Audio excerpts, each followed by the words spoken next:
Hey guys, thanks so much for tuning into the Original Strength podcast. I have a very special guest and friend this week, Miss Sarah Smith. And Sarah is a super strong lady, but also a super smart lady. And in fact, she specializes in pelvic floor health. But I'm going to let her tell you about that. Sarah, thank you so much for being on the show. Hi, Tim. Thanks so much for having me. I am a huge fan, as you know, of Original Strength, and I'm just so pumped to be here. So, Well, I'm a fan of you, and I'm so much of a fan that I stood you up the last time we were going to do this podcast, and I'm sorry. no, that was just a miscommunication. It And happened. I'm really sorry because there was a guy on YouTube who's been on me. When are you going to have somebody talk about the pelvic floor? And I told him I had one coming, and he was all excited, and he keeps peppering me. He's nice, but he's like, have you done that pelvic floor podcast yet? So now finally, Oh my I can gosh, tell that's I've done it. exciting. It is exciting. And it's a guy, so it's you know, which which is gonna lead up to a question. But so hmm can you tell me really quick, what is the pelvic floor and why is it important for overall health and well-being? Yes, I love that. So, the pelvic floor is a group of muscles at the base of your pelvis. So, if you think about your torso as kind of like a can, right? The bottom part where your legs attach is the bottom of the torso. And then you have this really cool, supple, responsive, ideally hammock of muscles down there that attach to like your hip bones, they attach to your tailbone in the back, and to the front of your pelvis, like pubic symphysis, if you want to get real specific. And the cool thing about these muscles, there's a lot of them. A lot of times when we say pelvic floor, people think like, oh, a muscle, but it's a lot of different muscles. There's a superficial layer and a deep layer, and they move in different directions. And they have a lot of different jobs. But the cool thing about the pelvic floor, I think, is sometimes we say floor and we think like a hard floor, something really strong and stable. And the pelvic floor is strong and stable, but it's strong and stable in a manner where it's more like a trampoline or a hammock, where it moves up and down throughout the day. And we need it to be supple and responsive and not like super stiff and hard and tight. So yeah, so that's it. So I guess my next question would be because I guess I've already spoiler alert already mentioned him, but do men also have pelvic floors as well? Yeah, it's the weirdest thing. Men also have pelvic floors. Yeah, everyone has a pelvic floor. Everyone has these muscles, and they really do provide the same function for both men and women, in that they stabilize the torso, right? So they're involved in stabilizing your hips, giving you just enough stability so your legs, which are appendages, can move freely and be like really mobile. They also support your pelvic organs. So for women, that includes the uterus, but men and women alike, there's the rectum and there's the bladder for support. And it's also involved in breathing, helping you to manage pressure. So it's a key component of your reflexive core stability system, which we talk about a lot in Original Strength, and it's such an important part of the body. So yes, men and women have them, and they can work really well and not work super well in both men and women, the pelvic floor, that is. So for when it's not working well, or say pelvic floor dysfunction, what are examples of that, or what is pelvic floor dysfunction? Yeah, so pelvic floor dysfunction is kind of this broad category that we've assigned to anytime the pelvic floor is just not really doing its job as efficiently as it can. And so for men and women alike, we can see any kind of leaking, so of urine or feces. The pelvic floor can dysfunction by being too recruited, too tight, too lifted, and not moving through its full range of motion. And it can also not work because it's lax and we can't really engage it. So because of that, when you think, like I said, because the pelvic floor is like a supple, responsive hammock that needs to be able to move up and down, it needs to lift to support your organs. Like if you're going to jump, do a box jump, or if you're running, it also needs to relax fully to provide shock absorption for your organs as well. And so when it's not able to do that, like I said, we can have leaking of urine or feces. We can have a lot of tightness. We can have tailbone pain, muscle spasms in the pelvis. Both men and women can deal with that. On the male side, men can deal with some erectile dysfunction and performance issues, sensitivity, discomfort. Women can have a lot of cramping, pain during intercourse, hemorrhoids, constipation. And then women more than men can also deal with pelvic organ prolapse, which is where one of your pelvic organs can shift out of place because that hammock wasn't able to give the support and the shock absorption that it needed to. Men can experience that too. Sometimes if you watch like a lot of YouTube videos, you know a lot about like powerlifting and weightlifting. They'll talk a little bit about prolapsing in the organs, but it's definitely something that we see more on the female side. What causes or what are things that lead to pelvic floor dysfunction? Yeah, so there's a lot of different things, which is interesting. In my experience, most of the people I work with are either super athletic, who have like trained really hard for a long period of time, and they've gotten into the habit of generating a lot of tension in the body, so they didn't really understand that their body was designed to be strong all of the time and to utilize the mechanics of your breathing. So you can be stable when you inhale as well as when you exhale. But a lot of people in fitness get into this habit of tight. I gotta, generate a lot of tension in the core, grip my glutes, tense, right, to be strong. And so because we're always recruiting tension in the body, the pelvic floor ends up not moving through its full range of motion because a lot of tension makes it difficult for us to breathe fully with the diaphragm. And the diaphragm, which is this incredibly awesome muscle, basically just below your lungs at the base of your rib cage, it needs to move through its full range of motion, and it talks with the pelvic floor. It's stacked directly over the pelvic floor, like if we go back to that whole canister idea, where if you think of your torso as a can, if you think about the base of your ribs, there's a top there, and then the bottom of your torso, there's a bottom there, and that's the bottom is the pelvic diaphragm, and the top is your thoracic diaphragm. They move up and down all day long together. And so a lot of times people that are super fit and athletic, they get into this habit of breathing up into the chest and using their accessory breathing muscles and, having a lot of stiffness in the neck, tightness, shoulder pain, all that sort of stuff. And they're not fostering that connection between the diaphragm and the pelvic floor because the diaphragm needs to move downward through its full range of motion to talk efficiently with the pelvic floor. So a lot of really athletic people do that, both because of their breathing patterns and both because of just how, how they've learned to be strong in the gym. Tension, tight, Not a lot of break, not a lot of restorative movement, not a lot of attention to restorative breathing. And then also you have people at the other end of the spectrum where they just don't move a lot. And they don't necessarily have neutral alignment habits and balance mechanics. Because if you don't move a lot, the body just kind of learns how to cheat movement, right? It stops using muscles and sending neurological signals to parts of the body it doesn't need as often. And the position of the pelvis often gets either, changes and makes it a little bit more difficult to engage the pelvic floor. And so both ends of the spectrum can have issues with that. That's a really long-winded answer, but. No, it was good. You're educating me, and I like that. So before, I guess because I don't know the whole story, how did you become so passionate about pelvic floor health? Yeah, that's a fun one. So I was, first of all, I have 15 years experience working in laboratory-based science. So I worked at National Institutes of Health, National Cancer Institute, worked for a while on my Homeland Security grant from biological warfare. I was a high school science teacher. I'm a total science nerd, but in a manner that I like to really make complex science super accessible to people because I had to kind of train my brain to even understand it. So I sort of feel like a real regular lady that kind of was I want to understand science. I'm going to train myself to get it. And I did, and I worked in the field a lot. So, but then when I started having kids, it was getting more difficult for me to do the kind of science that I like. At the time, I was I just finished a master's in soil science, and it's just a lot of time in the field. And I decided I would go to my second love and do athleticism. I had been an athletic coach in my 20s. So I started a business, strength training, I became a certified personal trainer, and I was really just teaching women how to lift weights. And it was super fun, and it was a great way to stay strong throughout pregnancy and recover, and I was having children. But then after the birth of my third child, things just seemed wrong. I felt like I had never even actually heard of the pelvic floor. I had 3 kids. And it was at the end of my third pregnancy that I started looking at the pelvic floor because I'm something feels wrong. I just felt pressure in my pelvis, and I was trying to get answers. And so finally I made my way to a pelvic floor physical therapist.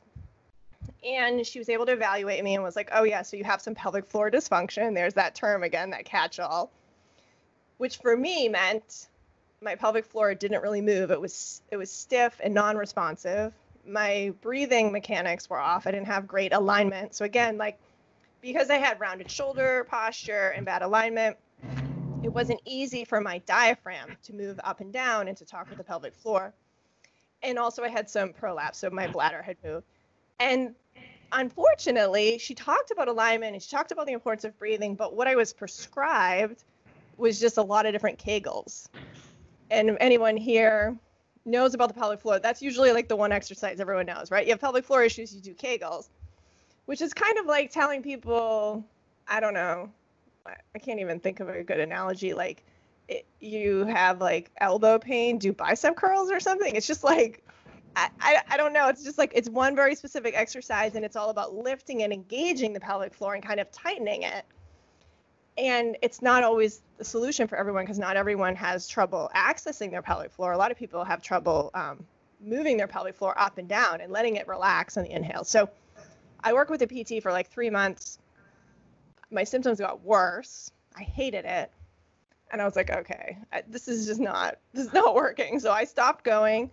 And I spent the next year of my life taking every course, every online course, finding every book I could possibly do. I'm like, I am going to understand this pelvic floor thing if it's the last thing I do.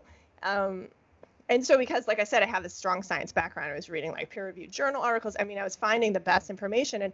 And what I did really was just begin to understand the anatomy of the pelvis within the context of the whole body and how it translated to fitness. What I discovered was like the pelvic floor is a huge source of power.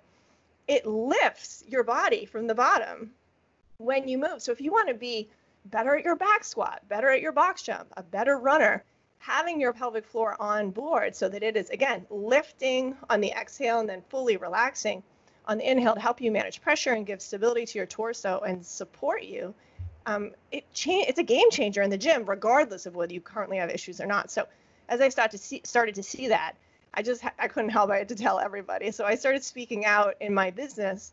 And this was like 4 years ago and not many people were talking about the pelvic floor. It's now you can go on Instagram and be like, hashtag pelvic floor dysfunction, hashtag pelvic organ prolapse, and people come up. But I was like real nervous to talk about it because everyone's like, ooh, the pelvic floor. Like, why is she telling us about her body, you know? But so many people positively responded to it. So I was like, and for a lot of people, men and women, there's kind of a shame around this issue because the symptoms, as I mentioned before, like they're kind of embarrassing. If people feel like they can't control when they go to the bathroom or they'll lose confidence in their body. And if people feel like they're dealing with hemorrhoids or pain and they never know what's going to happen and they don't even understand that it's related to what they're doing in the gym, athletic wise, it can be a really difficult, thing to deal with. So I just started speaking out more and more, and I started sharing everything that I knew. So now it's been a few years of doing that, and man, it's just awesome. But I'm always learning, and a big piece of what I love to use with my pelvic health clients is the OS training systems, because it's just a game changer for so many people. That's awesome. So I got to ask you, because you brought this up. Everybody has a hand or two, but nobody minds talking about their hands. Nobody minds using their hands. It's common to talk with your hand, whatever. Nobody is ashamed of their hands. But why is it maybe you don't know, I don't know, but that we all have pelvises, but anything around the vicinity of the pelvis is like taboo, or you don't want to talk about it. It's embarrassing. You're ashamed. It's just the weirdest thing. But it's so natural. How can it be so weird? I know. And a big part of what I've tried to do is to help men and women alike understand that everything that happens with the pelvis is related to fitness. It's related to strength. It's not a medical health issue, right? Like sometimes we do need doctors to get involved because we have, different things going on that only they can help us with. But so much of what we can do to improve the function of the pelvis is muscular and neurological in nature. And then also there's this huge mindset component too that I think is important, because a lot of people that struggle with pelvic health issues have a relationship with exercise that is very much like no pain, no gain, never miss a Monday, that more is better kind of thing, more tension, harder work and whatever. They don't always have an appreciation for like what I like to refer to as like middle movement, all the stuff we can do in between sitting on our butts and like beating ourselves up in the gym, like stuff that I use OS to help people. I'm like, look at these amazingly restorative movements that make you feel good and make your body function better. They're important. You don't always have to be like pushing so hard on your body, so I love to talk about it's just like shifting your mindset about your expectations for your body and what kinds of movement is value, and also understand that the signs of pelvic floor dysfunction indicate that you're not performing as well as you could in the gym and probably in your daily life is a big piece. But yeah, people are so weird about it. And when you think about it, you see the kinds of things people put on Instagram, like, the fitness world can be very much about like what your body looks like and how sexy you are. But then like we don't want to talk about the real reality of like dysfunction in the pelvis. So it's an interesting thing, but I think it's changing. It is interesting, and it has changed, but it's still, I don't know. I don't know if it's our morality. I don't know what it is that just nobody wants to talk about anything to do with the pelvis. I know. I mean, I think part of it too is our culture is like very much into fantasy, but not like real and raw stuff. Like we'll talk about all the image-based stuff that isn't real, but if we're going to get real and raw and talk about actual things people deal with, like, whoa, like people will DM me and they're like, I don't know if this is TMI. And I'm like, no, there's no such thing as TMI. Like, give me all the information because it's relevant, like things like hemorrhoids means an inability to manage pressure, a lot of times an inability to fully relax the pelvic floor. And it's really common in athletes, high-level performing athletes, to deal with stuff like that. And just simply understanding the mechanics of the pelvic floor and devoting more time to breathing practice and balance, movement, reconnecting, reknitting the body can be a huge game changer for people. So the pelvic floor it's very, as you described, and we talk about it in OS, it is pretty much essential for overall strength, health, and well-being. And it's part of the inner core unit. So if you want to be strong, you want a functional diaphragm and pelvic floor because they sing and dance together. How important is it, or it's important for physical health, but what about emotional health or mental well-being? I would imagine that people that have pelvic floor dysfunction, especially where the symptoms are just like, especially the ones where they don't want to talk about it at all, can that create some kind of mental torture or hell for them? Absolutely. I think for sure, because again, it goes back to that confidence piece in your body. And I think for a lot of people, if they're in pain or their body feels unreliable and unpredictable, that will just impact. So it's so far reaching, right? So people definitely struggle in their relationships because pelvic floor issues can mean that things like intercourse are uncomfortable and undesirable and like something you want to steer away from. Being in chronic pain and discomfort too is just, it's debilitating for a lot of people. And the interesting thing I see as well is that, if a pelvic floor can't move up and down, it's just kind of stiff and not responsive. Oftentimes because of alignment, how we carry our body, right?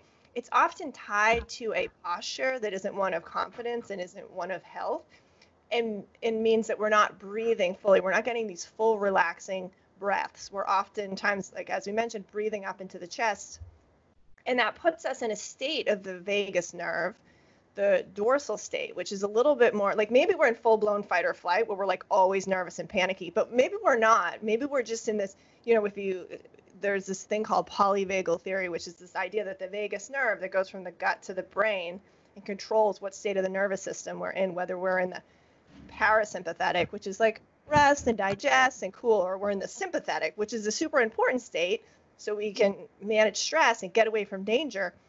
But like if we're kind of a little upregulated, not full-blown fight or flight, we can't really relax, and on a biochemical level, breathing into the chest and that more nervous breathing, especially breathing through the mouth, makes our muscles more twitchy and puts us a little bit more on edge. We're less flexible.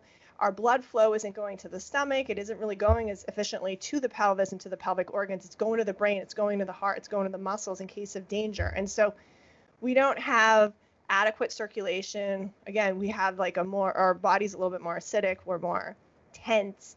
And so we just see that a lot of times people their mood and their mindset is just like they're not relaxed. And so that plays into it too, I think, because it's just like, there's an emotional disappointment and discomfort that comes with struggling with pelvic floor issues, especially pelvic organ prolapse. I think for a lot of people, they just feel like their bodies have failed them, because if you have an organ that moves out of place, and it's usually the rectum, the uterus, the bladder, or all three, you can deal with chronic symptoms every single day of your life. Organs moving, pressure, discomfort, difficulty to eliminate stool, and all of that stuff just kind of really bums you out.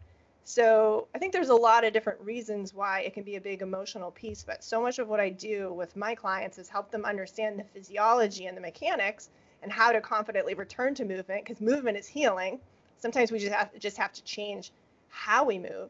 But then there's often a mindset piece too, of just being like, yes, I know where you are. I've been there. I understand it.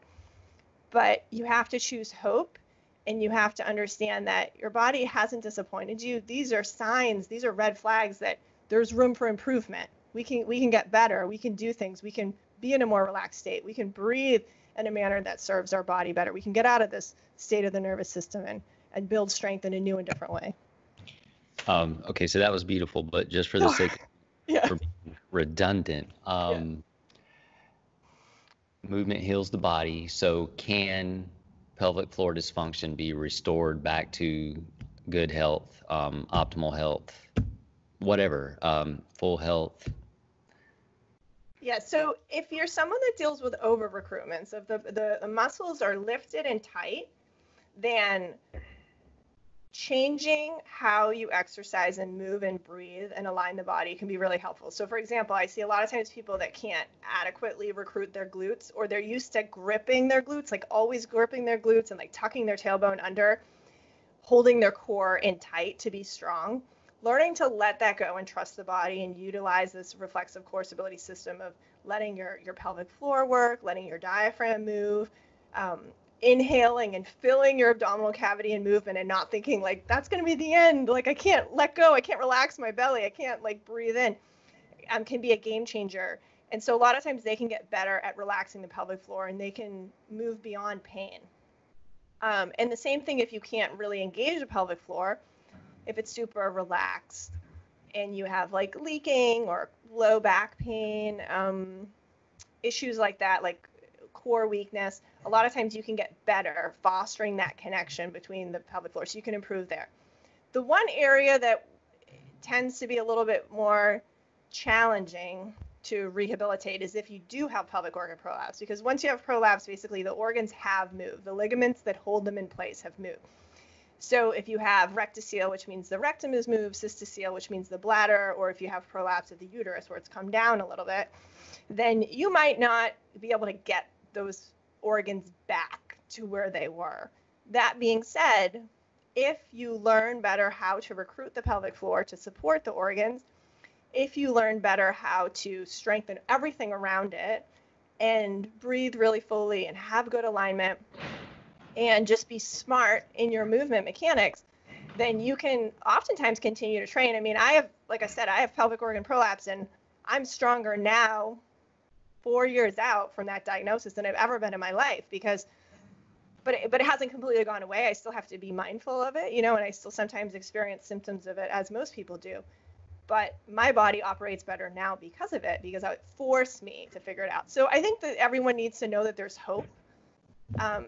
And we can't really turn back time, but I think we can blaze a new trail and be strong and powerful and better able to move the body than we ever have before if we do the work and we shift our mindset and our expectations for our bodies.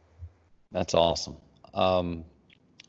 So as far as doing the work, what is the easiest or simplest pelvic floor restoration exercise you can think of that anybody could do wherever? My favorite, simplest, most important, most efficient, most powerful exercise you can do for pelvic floor restoration is just relearning how to breathe, right? So we do that a lot, as we talk about how when we were first born, we breathe through with the diaphragm, right? We move that diaphragm, that the thoracic diaphragm at the base of the rib cage, up and down. We didn't hold our bellies in, right? If you see a little baby, their bellies relax when they breathe and their chests rise. They're not breathing up into their neck, they're not like stressing out, hopefully. And so getting back to that ability to, breathe fully, fill the belly, get that 360-degree expansion of the rib cage. We're breathing into the back, we're breathing into the chest, we're breathing with our lungs as much as we possibly can. Helps because as the diaphragm lowers, it signals to the pelvic floor that it needs to lower too. And then they start, like you were saying, they start to dance together. They start to move like a piston up and down together. And it's so important because when you inhale, you have this abdominal cavity with limited space. And when the diaphragm moves down, it increases the pressure. And so you have to relax your belly and you have to relax your pelvic organs to accommodate the fact that there's a buildup of pressure in the abdominal cavity. And that's an amazing thing because that positive pressure protects us. If we move, life doesn't just happen on the exhale, right? Sometimes like we have to move and do things and we need stability while we're inhaling. And so we have that relaxation, and that relaxation allows, that shock absorption of the pelvic organs. And again, it allows the diaphragm to move down fully and the pelvic floor and the diaphragm move together. And so being able to do that, I just find that a lot of people lose that ability to fully breathe, to take really good restorative breaths, right? They don't even know they're supposed to, that their lung cage or their lungs expand in the back. They don't understand that the diaphragm isn't just a breathing muscle, but by moving up and down, it stabilizes the spine and it helps to make us strong and make our core, it's our core strength that gives us stability that allows all the other pieces, the arms and the legs, to move more freely. So I think breathing is a huge, huge piece of that, and just getting really good at it and understanding that breathing is movement. All these pieces of the body that are moving, right? Like your core muscles, your diaphragm, you even have your multifidi muscles of the back move a little bit, your pelvic floor, which again is a bunch of muscles. And you'll start to notice the more you practice breathing that it's easier to get a really good breath when your head is stacked over your spine, right? And you can start to feel how, like, if you keep your tongue on the roof of your mouth, you can more efficiently breathe through your nose.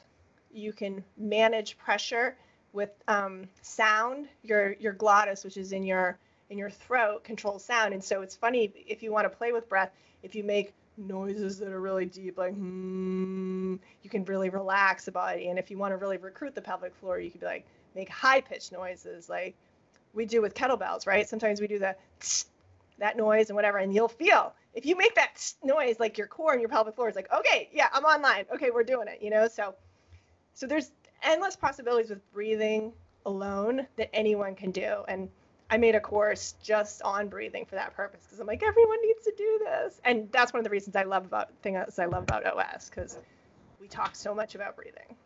Yes, don't you have it's a free breath course on your website, right? Yep. Yeah, so it's called, well, it has two names. I know, isn't that ridiculous?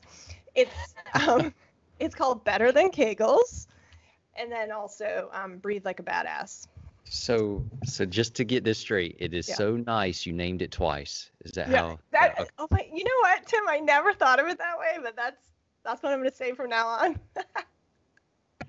Yeah, I got that from a guy in Turks and Caicos, but you can use that. It's good. I'm going to steal it from that guy. It's so nice I named it twice. Well, I named it Breathe Like a Badass because I think breathing is just so important, right? And a lot of times people think of it as this wimpy, like, well, or, not wimpy, but they're like, well, I'm not into meditation and I don't do yoga and it's not really for me. But like, if you want to be strong and powerful and in control of your emotions and a responsible human being, like, a breath practice is actually a really powerful thing, and you can tie it to meditation and to prayer and to quiet time, or you can just use it when you're in traffic so that you don't get road rage, right? Like, it's a really quick way to tap into that more calm side of the nervous system, right? So breathing is strength in every layer of being then, spirit, soul, body. 100%. Yeah, that's beautiful. I love that. But then there's just a lot of men and women in the pelvic floor community that have tried Kegels and it doesn't work. And they're like, so if I say this is better than Kegels, they're like, oh, I want to know what that is. So 2 names. I like it. So you mentioned a word about 10 minutes ago. You said the word was gut. You're also a gut health, I would call you an expert, specialist, super smart person in gut health. Why is gut health important? Oh man, I love the gut. So it's really interesting, the gut microbiome, that is the bacteria and organisms. So it's not just bacteria, there's virus and yeast and protists in there that live in our body, confer so much of the health that we have, our ability to synthesize muscles, our ability to, manufacture certain vitamins, mood stabilizers like serotonin, like I said, essential vitamins like vitamin K. If we didn't have gut bacteria, we wouldn't really be able to make them. And so when the gut is in balance, so when we have, there's bacteria in there, and there's good guys and there's bad guys, right? There's like, we want to have a really good balance. It's okay if there's some bad guys in there, but what's happening a lot of times in modern society is industrialized food, agriculture has a lot of herbicides and pesticides on it, stress, lack of movement, people's need to take certain kinds of pharmaceutical drugs, they all negatively can impact the microbiome. And then the fact that we just don't spend a lot of time outside or in the dirt anymore, we're not getting as exposed to positive, the good bugs. And so then the bad bugs take over. And what we see is the bad bugs take over, digestion suffers, we get hormone imbalances. Again, our moods change, our ability to synthesize muscle, balance blood sugar. A lot of these things are super related to fitness, right? Like it's really hard to get good results in the gym if you can't balance blood sugar, if you're not getting the nutrition and nutrients that you need from your food. If you have this imbalance in the gut, what happens too, which is just so fascinating to me, is that you have your intestines are lined with a mucosal lining, and you have all these good bugs. They live on that. They live on the mucus. And their job is to maintain the wall, and they're kind of like the gatekeepers, and they decide what can go in and what can go out. Well, if you have a lot of the bad bugs and they're not good, and if they're poking holes in the intestinal lining, toxic undigested food, different things that shouldn't be getting into the bloodstream get into the bloodstream. And so then now your body's always multitasking, and you have an upregulated immune response where your body's just attacking things in the bloodstream that really shouldn't be there. And that can oftentimes lead to autoimmune disease and chronic inflammation and things like that. So it's a huge piece of health, and it's a huge piece of fitness, because by simply making some changes to your diet or considering what kinds of digestive and gut health issues you have and addressing them, you can get better results in the gym and just feel better, but it's definitely a problem that is becoming a bigger problem these days for a lot of people. And unfortunately, it's very much tied to pelvic health. I have yet to work with a single client that has pelvic floor issues that doesn't also have gut health problems. So. And that was going to be a question, but you just wrapped that up for me. Yeah. So because the biome is so important, if a person eats all the best organic, grass-fed, best pedigree lineage of food, whatever it is that they can come up with, but they don't have a good gut biome, is that food helping? I mean, I guess some is better than nothing, but if they can't assimilate it and digest it and absorb it, it doesn't matter as much. Right. It's true. It's true. And for people that have a history of gut health issues, sometimes having like the best foods, like, eating lots of vegetables and lots of grass-fed beef and everything, if you don't have the digestive enzymes and the bacteria you need to help break that down, you're not getting the nutrients, you're not really getting the calories from it. So sometimes when people are coming back from a long period of gut dysbiosis, which is that imbalance, they do need to eat more processed, more easily digested food to get up your caloric intake, because if you're not getting enough fuel in the body, you're not going to heal anything, So it's important. And it's not just diet. Diet can negatively impact the gut, but a lot of times, like, drinking, the alcohols and sugar, unfortunately, they kill off a lot of our good bugs. Stress is a huge piece. People can go through a period of stress and just be so, it's just so harmful and toxic to the body. It can wipe out good bacteria. Again, that breathing piece that we talked about, if you're breathing fight or flight and your blood flow is, again, going to your heart, into your brain, into your muscles, and not adequately, like, the body diverts blood flow away from the intestines, away from the gut during states of stress, because it's like, we don't need to digest right now. We got other stuff to do, right? And so for people that live in that state, they're always just getting subpar digestion. So it doesn't matter how great the food is, because you're not breaking it down, and it sits around and it becomes toxic, and it causes a whole host of issues for the body. So yeah, that's a really good point. How can one optimize their gut health, or the flora, or the biome, and all of that? Yeah.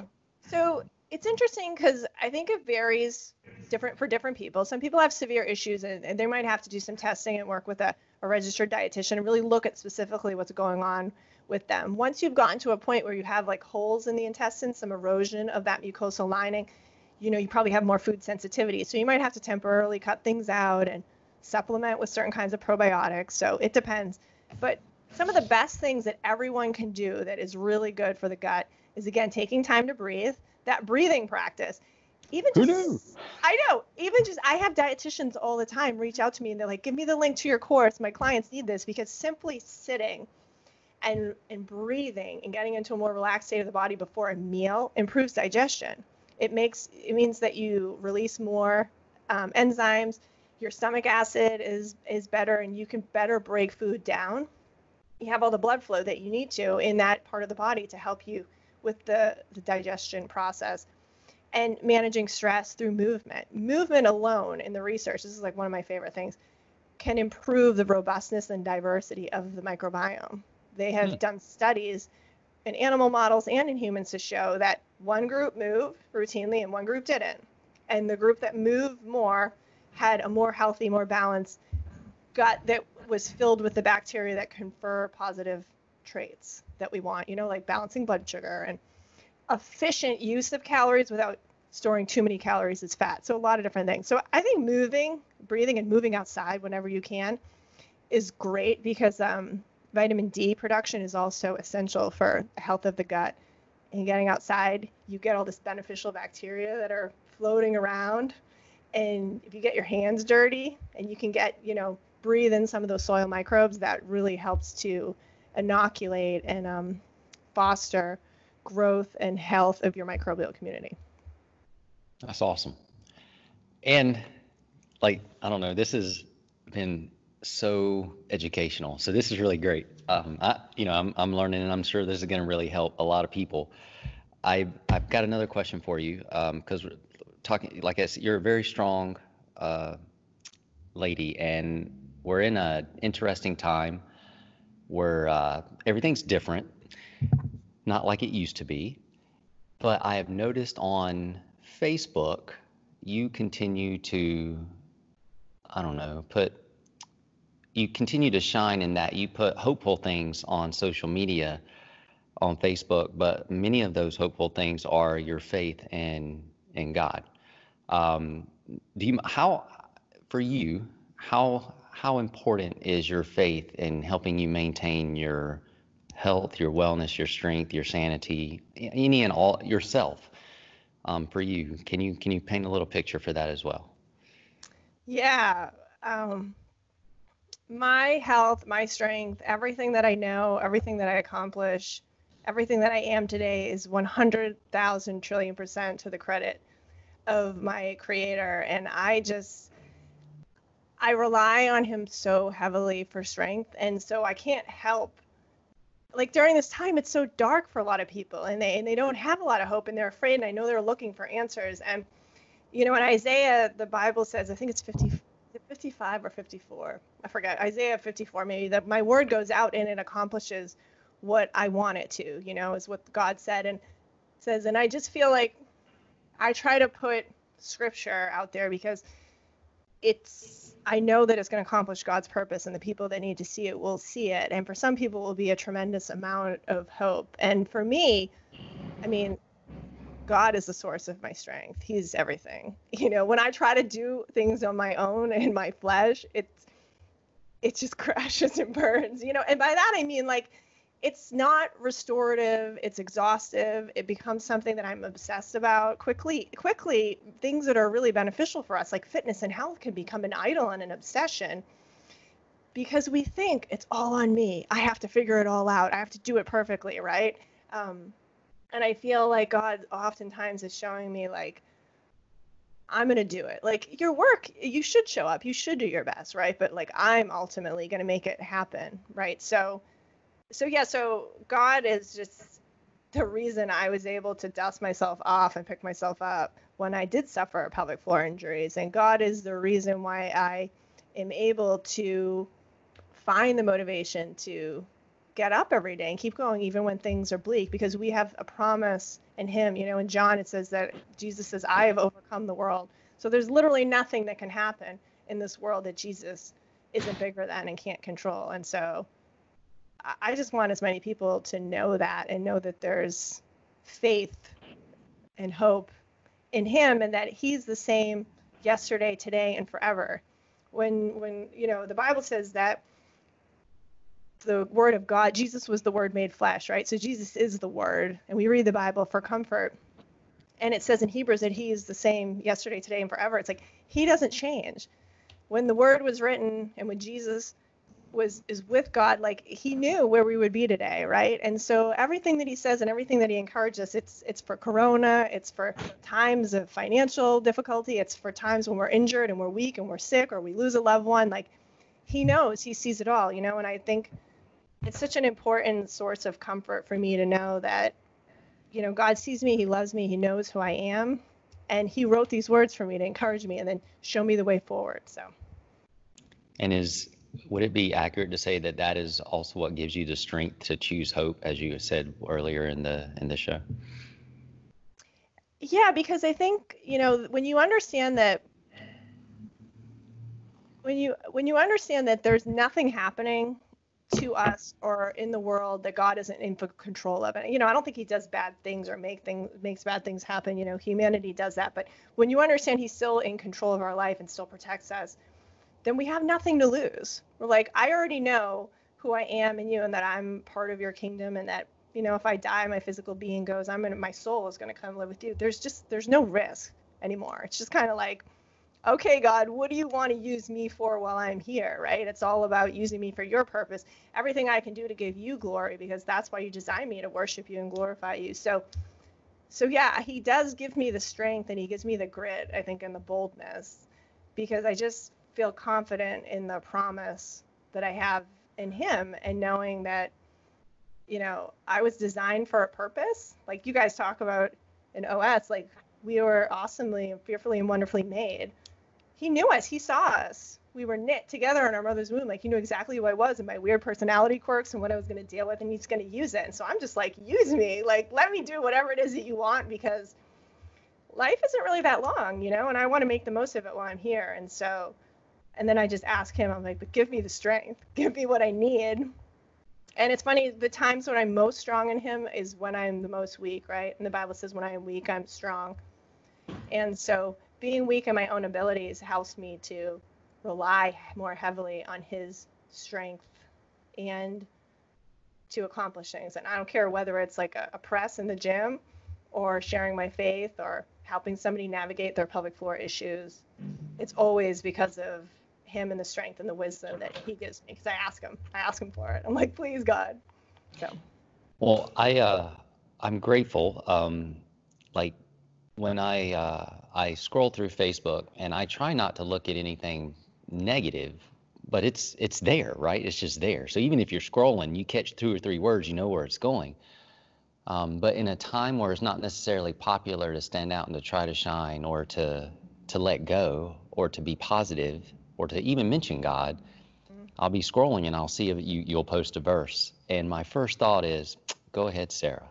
Like, because it is a bright spot in a sea of other stuff. Not necessarily negative, but a lot of it's negative. But again, you have this little candle that's shining and just, in the Facebook feed. So I appreciate that. So thank you. Well, thank you so much. That's very encouraging to me, and I don't know. I love that. I love when I see it too. When I see other people, I'm like, yeah, that's awesome. Good.